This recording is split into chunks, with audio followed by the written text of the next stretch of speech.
우리가 한국 사람이 통계에 의하면 매일 한 2시간 정도 TV를 보는 것으로 돼 있어요. 뭐 일반적이지 않은 분들도 계시겠지만 대체로는 그렇다고 볼 수 있거든요. 이번 주간에 여러분들이 미디어 금식을 통해서 그 시간에 말씀 보고 기도하면 주 5일째로 하더라도 10시간 정도를 하나님 말씀 보고 기도할 수 있는 시간이 되는 거죠. 그래서 그걸 한번 실천해 봅시다 하는 말씀을 드리는 것입니다. 매년마다 고난주간이 찾아옵니다. 이 고난주간에 우리가 볼 수 있는 말씀들은 대체로 제한되어 있어요. 복음서마다 이것이 기록되어 있긴 합니다만은 그 가운데서도 특정한 구절을 보게 되죠. 예수님께서 예루살렘 성으로 들어가는 그 광경, 거기를 보고 같이 말씀을 나누게 됩니다. 그 말씀을 보다 보면 오늘 우리가 읽은 말씀 누가복음 19장 35절과 36절에 이런 말씀이 있어요. 그것을 예수께로 끌고 와서 자기들의 겉옷을 나귀 새끼 위에 걸쳐놓고 예수를 태우니 가실 때에 그들이 자기의 겉옷을 길에 펴더라 그랬습니다. 그러니까 제자들은 예수님의 타실 나귀 새끼 위에 안장 대신 겉옷을 걸쳐 놓았고, 사람들은 예수님이 가시는 그 길에 겉옷을 깔고 예수님이 그것을 밟고 지나가도록 하셨다 하는 말씀입니다.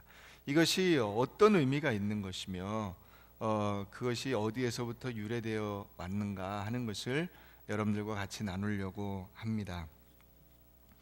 열왕기하서에 보면은 거기 요람 왕이라고 하는 왕이 나옵니다. 이스라엘의 북이스라엘과 남유다로 나누어졌어요.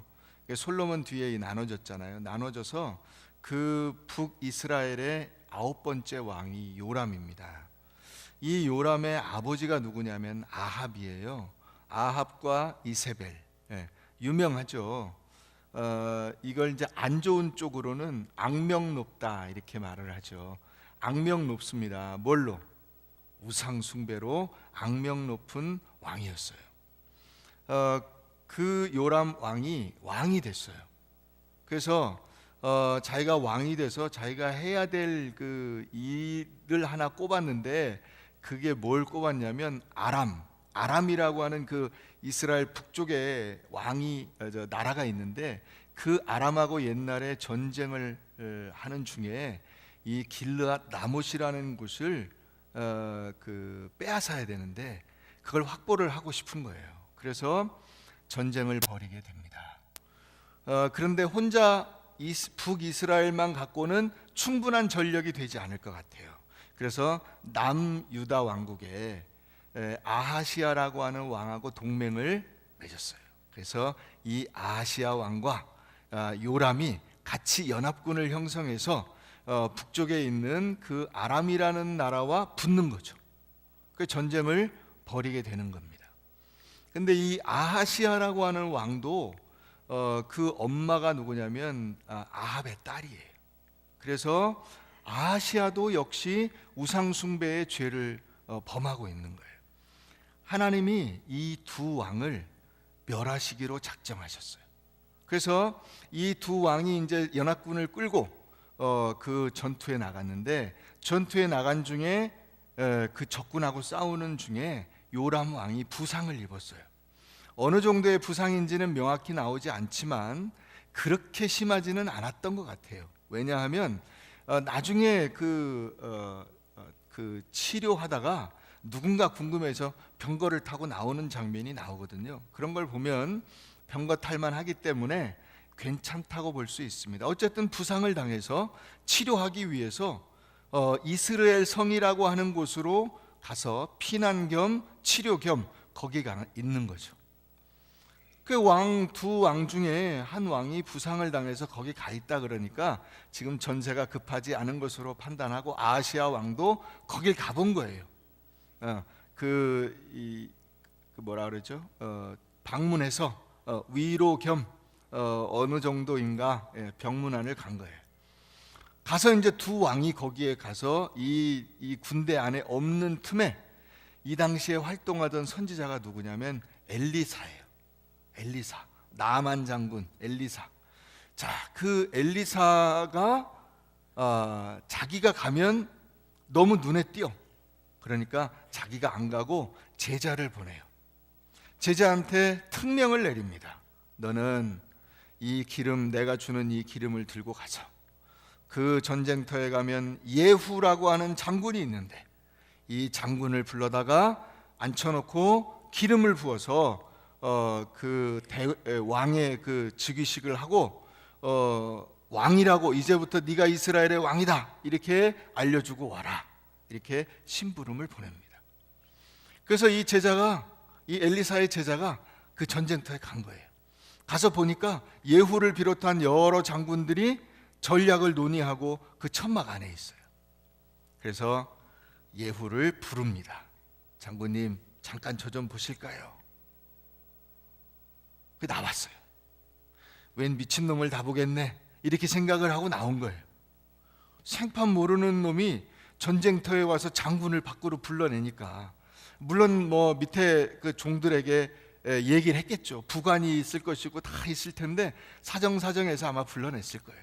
그래서 옆 천막으로 들어가서 거기 가니까 다짜고짜로 앉으라고 해서 앉혀놓고 기름을 붓고, 그리고는 하나님 말씀하시길 이제부터 당신이 이스라엘의 왕이랍니다 하고는 그냥 꽁무니가 빠지게 쫙 도망을 간 거예요. 죽을까 봐. 예후가 아무 일이 없는 것처럼 다시 천막으로 돌아왔어요. 천막으로 돌아오니까 다른 장군들이 물어보겠죠. 무슨 일이요? 그랬더니 그 사람이 얘기 안 합니까? 아무 얘기 없던데 그 미친놈이 뭐라고 합니까? 그랬더니 그 자리에서 예후가 자기 입으로 얘기한 거예요. 하나님께서 선지자를 통해서 나에게 기름을 붓고 내가 이제부터 이스라엘의 왕이라고 합디다. 그랬더니 그 옆에 있는 장군들이 깜짝 놀라면서 자기들의 겉옷을 쫙 펴서 예후 앞에 깔아놓고 나팔을 불면서 예후가 이스라엘의 왕이다 하고 소리를 친 거예요. 그 말씀이 열왕기하 9장 13절 말씀입니다. 거기 보면 열왕기하 9장 13절 말씀에 나옵니다. 무리가 각각 자기의 옷을 급히 가져다가 섬돌 위 곧 예후의 밑에 깔고 나팔을 불며 이르되 예후는 왕이라, 예후는 왕이라 하니라. 여기에서 이 오늘 예수님 앞에 겉옷을 깔고 예수님이 타는 그 나귀 등에 겉옷을 깐 이 행위에 근원이 있다, 이렇게 볼 수 있습니다. 오늘 이 말씀을 통해서 우리가 그 열왕기하의 말씀과 참고하면서 연관을 지어가면서 오늘 말씀의 은혜를 나누고자 합니다. 먼저 첫 번째로 옷을 바닥에 깐 것은 예수의 왕 되심을 인정하고 받아들임을 뜻하는 것입니다. 이 옷을 바닥에 까는 것은 예수님이 우리의 왕이라고 하는 인정과 복종을 확인하고 그것을 고백하는 행위라고 할 수 있습니다. 이제 그들은 예후가 왕이라고 외쳤습니다. 그 말은 무엇입니까? 요람과 아하시아는 더 이상 왕이 아니라고 하는 것과 같습니다. 동전의 양면이죠. 예후가 왕이니까 이제 요람은 왕이 아닙니다. 아하시아는 왕이 아닙니다. 예수님을 왕으로 백성들이 맞아들였습니다. 그러니까 이제 더 이상 로마의 시저는 왕이 아닙니다. 예루살렘의 헤롯은 왕이 아닙니다. 예수님이 왕이십니다. 그것을 이들이 고백한 거예요. 이 겉옷은 사람의 인격과 권위를 상징하는 것입니다. 다시 말하면 이 겉옷을 바닥에 깐다는 것은 자기가 그 밑에 엎드린 것과 같습니다. 장군들이 예후가 왕의 그 기름 부음을 받았다고 하는 이야기를 듣자마자 급히 자기들의 겉옷을 갖다가 바닥에 깔았습니다. 무엇을 의미하죠? 우리가 당신을 왕으로 섬기고 당신에게 복종하겠습니다 하고 고백을 한 거예요. 왕의 보좌가 없지만 예후가 서 있는 바로 그 자리가 보좌라고 생각을 한 것입니다. 보좌가 있는 곳으로 자기들이 간주하고 보좌 아래에 자기들의 옷을 펼쳐 깔아서 자신들이 왕의 신복이 되어 절대로 복종하고 왕을 온 몸과 마음을 다해서 섬길 것을 선포하고 약속하는 퍼포먼스를 한 것입니다. 그것이 겉옷을 그 앞에 깔은 것입니다. 섬돌 위에서 그렇게 했다 그랬어요. 이 섬돌이라는 것은 그 당시에 그 해시계와 관련이 있습니다. 해시계를 세워놓는 곳이에요. 그러니까 그곳은 그들이 모인 곳에서 가장 중심되는 곳입니다. 거기에 사람들이 모여서 그 앞에 겉옷을 깔았어요. 요즘으로 치면 저 국회의사당 앞에서 대통령 취임식을 하듯이 그 가장 자기들의 진영에 중심되는 곳에서 왕의 취임식을 즉석에서 한 것입니다. 그리고는 우리가 당신에게 완전히 복종하여 백성으로, 당신의 신하로 당신을 섬기겠습니다 하고 고백하는 행위를 한 것입니다. 나팔을 불었습니다. 나팔을 부는 것은 새로운 왕의 취임을 알리는 공식적인 행사를 하였다는 의미로 볼 수 있습니다. 왕의 즉위를 축하하는 나팔이었습니다. 새로운 시대가 열렸습니다. 그리고 예후는 왕이라고 외쳤습니다. 예수님께서도 제자들이 자신들의 겉옷을 나귀에 얹고 그 나귀에 예수님을 태웠습니다. 그리고 예수님은 그 길을 걸어가셨어요. 안장이 없어요. 안장. 왕인데 안장이 없어요. 그래서 겉옷을 그 위에 그냥 덮었어요. 왕인데 카페트가 없어요. 사람들이 그 자기들의 겉옷을 그 앞에 깔았어요. 왕인데 나팔수가 없어요. 그래서 사람들이 목소리로 환호성을 냈어요. 많은 깃발과 꽃이 없어요. 그래서 종려나무 가지를 꺾고 그것을 흔들며 종려나무 가지를 바닥에 깔면서 왕의 취임을 축하한 거예요. 정말 너무나도 보잘것없지만, 아무것도 아니지만 자기들이 가지고 있는 것으로 즉석에서 옷을 벗어서 그 앞에 깔았어요. 즉석에서 종려나무 가지를 꺾어다가 그걸로 흔들었어요. 예수님은 왕이라고 환호하면서 호산나 호산나 외치며 다윗의 왕이여 우리를 구원하소서 힘껏 소리질러 외쳤어요. 왕을 반겨 맞이했습니다.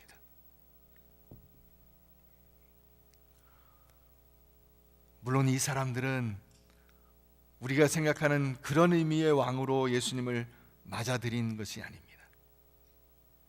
진짜 왕으로, 예수님이 진짜 왕이 되어주기를, 수많은 사람들에게 그 먹을 것을 주는 능력의 공급자가 되어주기를, 많은 병자들을 일으켜 세우시고 눈먼 자를 눈뜨게 하시고 그렇게 일으키시는 권능과 능력으로 수많은 군대를 일으켜서 로마 군대와 싸워서 복지 문제 해결하고 일자리 문제 해결하고 이 국민 소득을 높여주고 로마와 필적하는 위대한 나라를 만들어 주기를 기대하면서 그런 왕으로 맞아들였어요.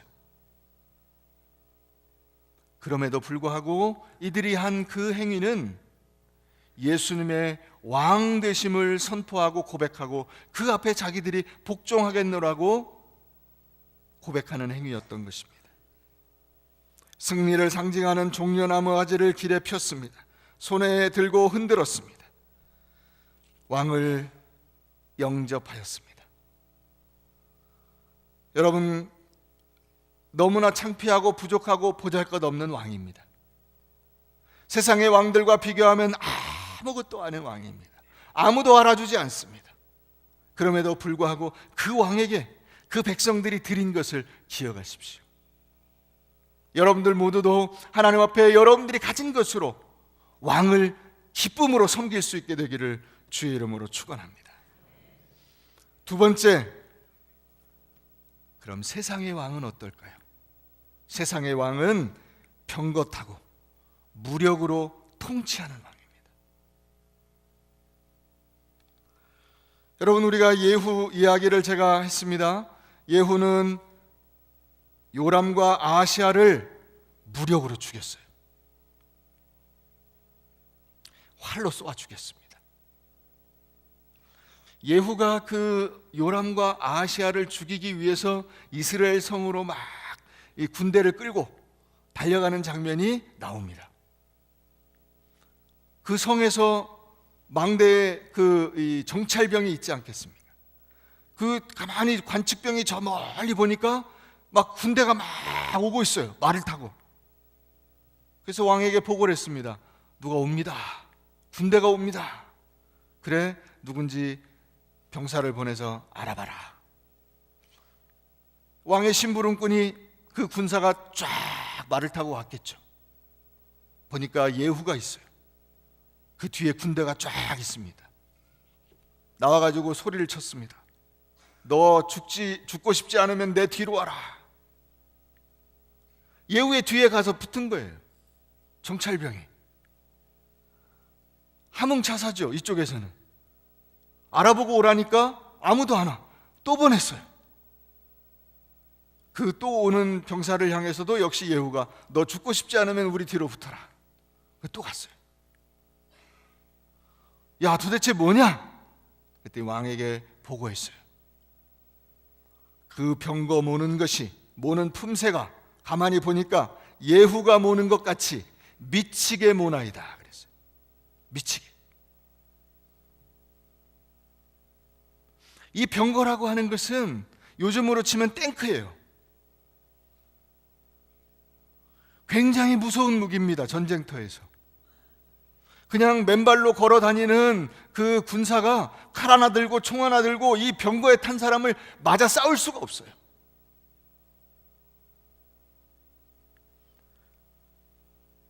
당시에 군인들의 그 등급이 있다면 먼저 보병이 있겠죠. 걸어 다니는 병사들이 있어요. 근데 이 보병보다 더 센 병사가 기병이에요.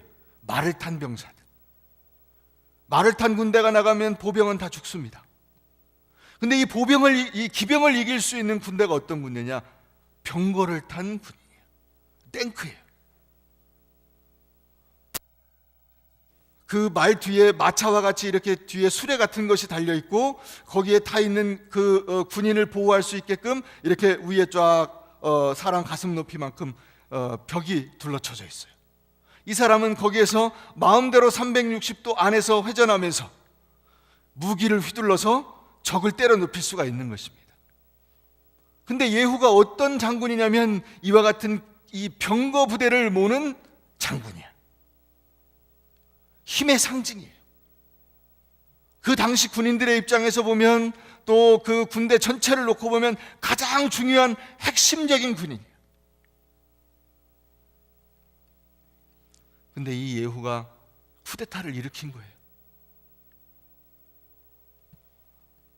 요람이 가만히 보니까 누군지 모르겠다 그러니까 병거를 타고 나왔어요. 누군데 이렇게 무엄하게 왕궁을 향해서 군대를 몰고 오느냐 하고 나가서 소리를 치려고 보니까 예후입니다. 근데 예후인지 알아보는 그 순간에 예후가 활을 딱 쏴가지고 가슴을 맞아서 이 요람이 죽게 됩니다. 왕이 그 자리에서 죽어요. 그리고는 그걸 본 아하시아가 깜짝 놀라가지고 도망을 가죠.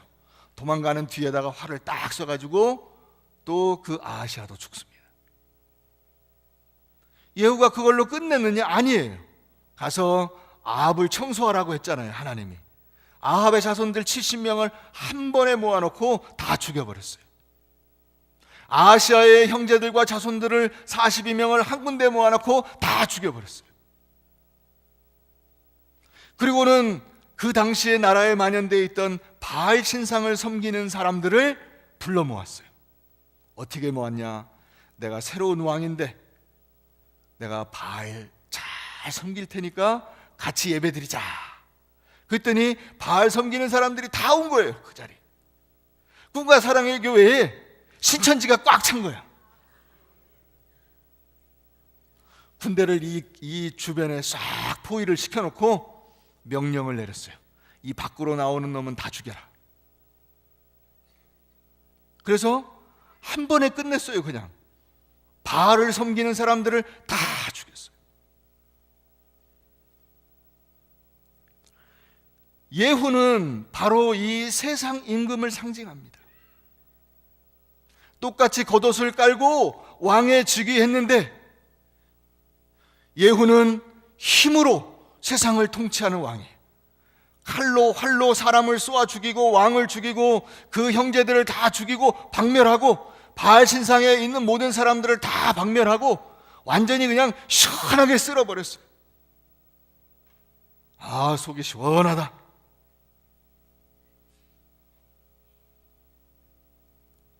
이스라엘 백성들도 예수님이 이런 왕이 되기를 원한 거예요. 그렇게 로마 군대를 싹 쓸어버렸으면 얼마나 좋을까. 그래서 환영을 한 거예요. 우리 왕이 되어달라.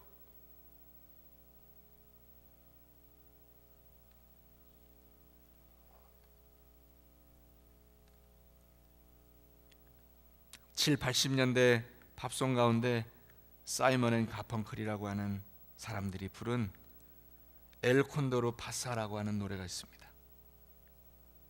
이 엘 콘도르 파사라고 하는 노래에는 슬픈 사연이 있어요. 이게 스페인에 멸망한 잉카 제국의 후손들이 다시 그 나라를 회복하기 위해서 독립전쟁을 벌이려고 영웅이 일어섰어요. 그 민족의 영웅이 일어섰는데 그 독립전쟁이 실패하고 맙니다. 그래서 완전히 멸망당하죠. 그들이 불렀던 노래, 인간의 발에 짓밟히는 달팽이보다는 하늘을 자유로이 날아다니는 참새가 되고 싶고, 두들겨 맞는 못보다는 망치가 되고 싶고, 모두가 밟고 지나가는 길보다는 인간의 발이 미치지 못하는 숲이 되고 싶고, 죽어서 원혼이 되기보다는 한순간이라도 더 땅을 밟고 서 있고 싶다 하는 노래들이 그 민족에서 지어졌어요. 그걸 이 사이먼 앤 가펑클이 팝송으로 만든 겁니다. 여러분, 세상은 힘을 숭상하고 세상의 논리는 다수의 사람들을 힘 있는 소수가 다수의 사람들을 다스리고 제압하는 그런 세상입니다. 약자들의 한숨이 끊임없이 묻어나오게 되는 것이죠. 이 로마 시대가 그랬어요. 소수의 로마 군대 앞에 이스라엘 백성들은 꼼짝을 할 수가 없었어요.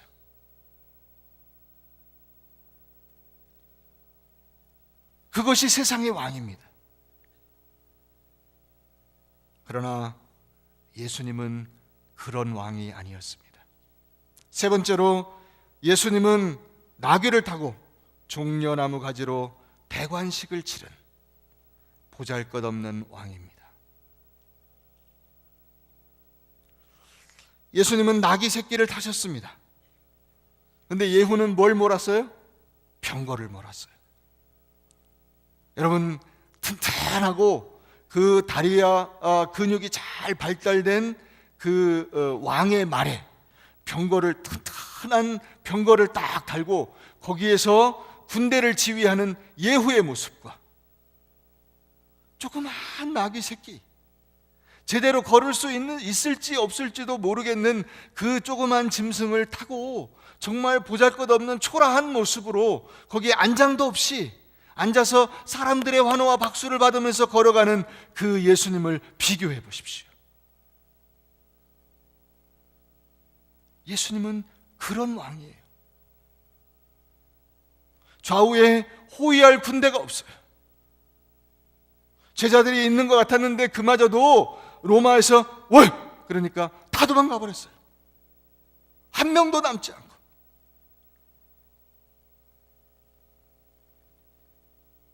예수님이 얼마나 허전했을까요? 그게 그분의 왕되심이에요. 나팔수도 없어요. 카페트도 없어요.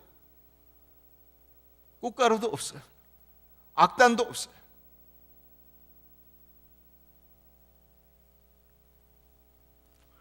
성경에 이르기를 예수님이 겸손하여 나귀 새끼를 탔다 그럽니다. 오늘 우리가 교동문 129번에서 읽었죠.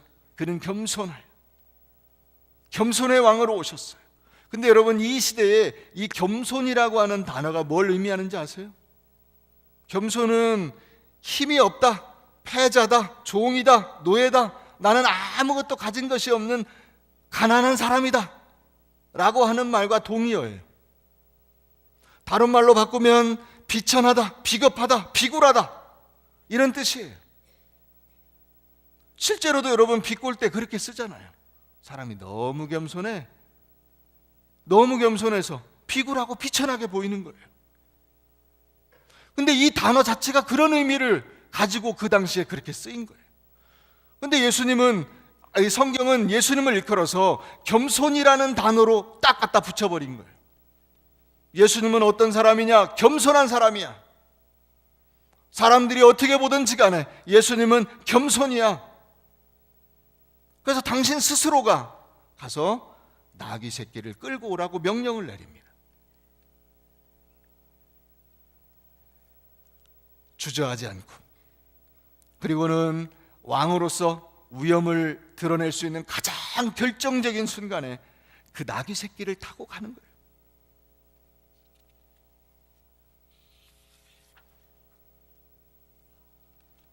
여러분, 이것을 우리가 잊지 않아야 되는 것입니다. 예수님이 어떤 왕이신가 하는 것을 잊지 않아야 되는 것입니다. 예수님께서 왜 이 세상에 오셨는가 하는 것을 우리가 잊지 말아야 하는 것입니다.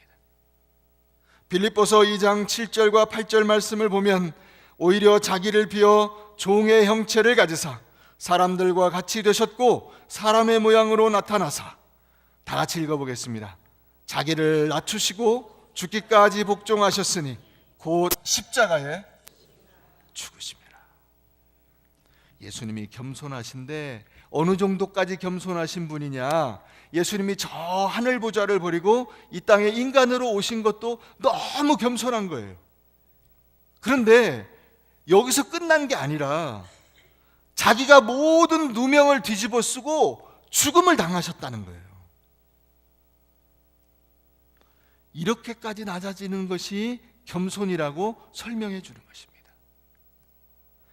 예수님이 나타내신 이 겸손은 가식이 아니에요. 겸손을 표방해서 겸손을 이용해 먹은 것이 아닙니다. 오늘날 많은 지도자들은 겸손을 이용하여 겸손은 리더십의 한 테크닉으로 씁니다. 실제는 전혀 겸손하지 않은데 자기의 속사람은 교만으로 꽉 차 있는데 일시적으로 겸손한 척하고 겸손을 이용해서 사람들에게 인기를 얻으려고 하는 것입니다. 선거철이 왔어요. 요즘 난립니다. 그죠? 누가 뭐 떨어졌네, 붙었네. 우리는 안 붙여줬는데 누가 붙여줬는지 모르겠어요. 예. 지들끼리 경선에서 이겼대. 그래가지고 막 선거하기 전에 한 전날쯤 보세요. 막 거의 간과 쓸개는 없어. 그 사람은 어떻게 돌아다니나 모르겠어. 간과 쓸개도 없이. 예, 신체의 이 메커니즘이 참 이상해요. 정치인들은. 예, 간과 쓸개가 없이 선거를 치러. 그래서 당선이 돼. 투표를 하기 전까지는 너무 겸손해. 허리가 거의 땅에 닿아. 근데 딱 되고 나면 그 다음부터 만나기가 어려워. 대화가 안 돼. 전화도 안 받아. 받는 건 돈만 받아.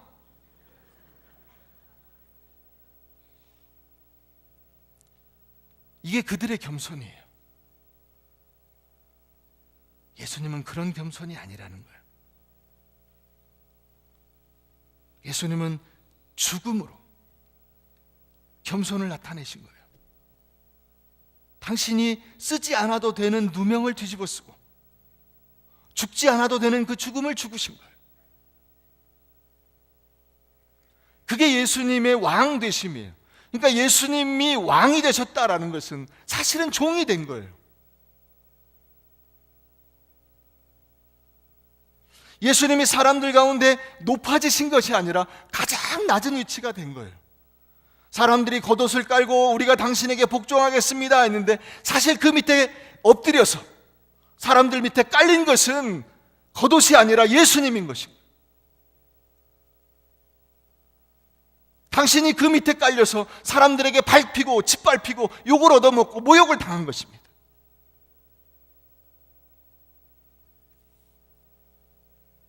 마가복음 10장 42절 43절 말씀에 보면 예수님께서 리더십에 관해서 우리에게 말씀해 주십니다.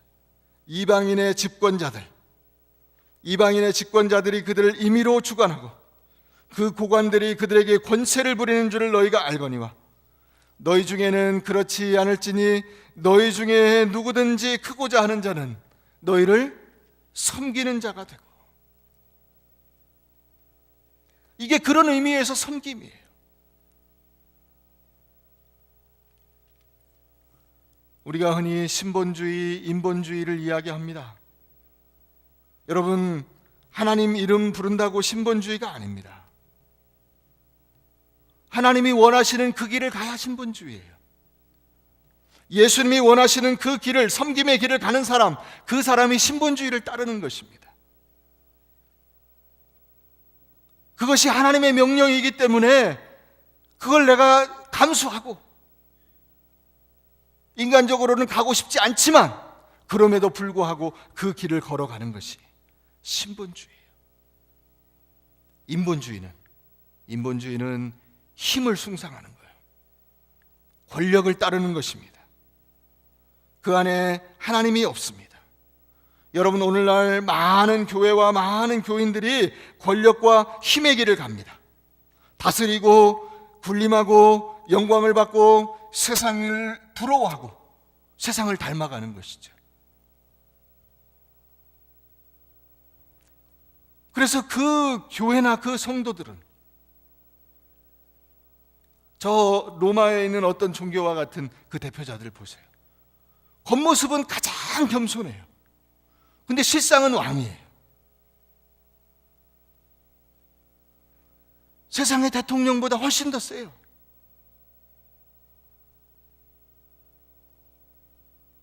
수많은 교회 목사님들이 그렇게 살고 있어요. 그러나 예수님의 기독교, 우리가 대한예수교 장로회 아닙니까? 예수교. 이 예수를 믿는 종교는 어떤 모습이어야 하는가? 겸손하고 소박하고 섬기고 고난받고 이름 없는 길을 가고 사람들이 밟으면 밟히고 때리면 맞고 욕하면 욕을 얻어먹는 그것이 예수교예요. 여러분, 오늘날 교회 안에서도 마찬가지예요. 교회 안에서도 많은 사람들이 돈과 권력으로 득세하려고 합니다. 어떤 일을 혈기와 힘으로 하려고 합니다. 기도와 말씀으로 하나님이 주시는 그 때를 기다리지 못해요.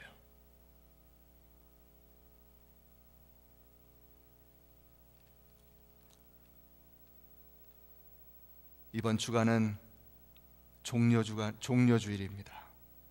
그리고 고난주간입니다. 무엇 하는 날일까요? 무엇 하는 주간일까요?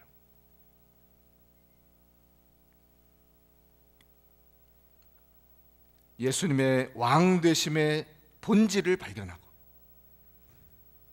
예수님의 리더십을 따라 살아가려고 노력하는 주간입니다. 이 고난주간 한 주간 동안 우리가 무엇을 묵상하고 무엇을 고민해야 하겠습니까? 내가 어떻게 하면 예수님을 따라 살까? 예수님은 겸손의 왕이셨고 힘없는 왕이셨고 평화의 왕이셨는데 병거를 탄 왕이 아니고 나귀 새끼를 탄 왕이었는데 나팔을 불고 예후는 왕이라고 소리를 치는 그 군대를 배경으로 한 왕이 아니라 종려나무를 딛고 이 안장도 없는 겉옷 위에 앉아서 가난한 사람들 사이를 지나간 그런 왕이셨는데, 그러면 그 예수를 따르는 나는 어떻게 사는 것이 올바른 삶일까? 그것을 묵상하는 한 주간이 되어야 할 줄로 믿습니다. 여러분, 우리는 너무 높은 데를 지향하지 않습니까? 우린 너무 호화로워지려고 노력하지 않습니까? 여러분들 가슴속에 담고 있는 목표는 무엇입니까? 내가 돈 많이 벌어서 높은 자리에 올라가서 사람들 앞에 떵떵거리고 살아야지.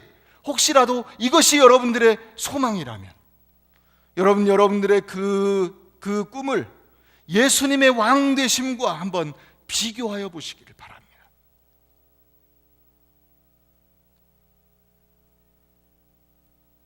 혈기와 힘으로 무엇을 이루려고 하는 모든 시도를 접으십시오. 돈과 권력의 힘에 대한 소망을 버리십시오.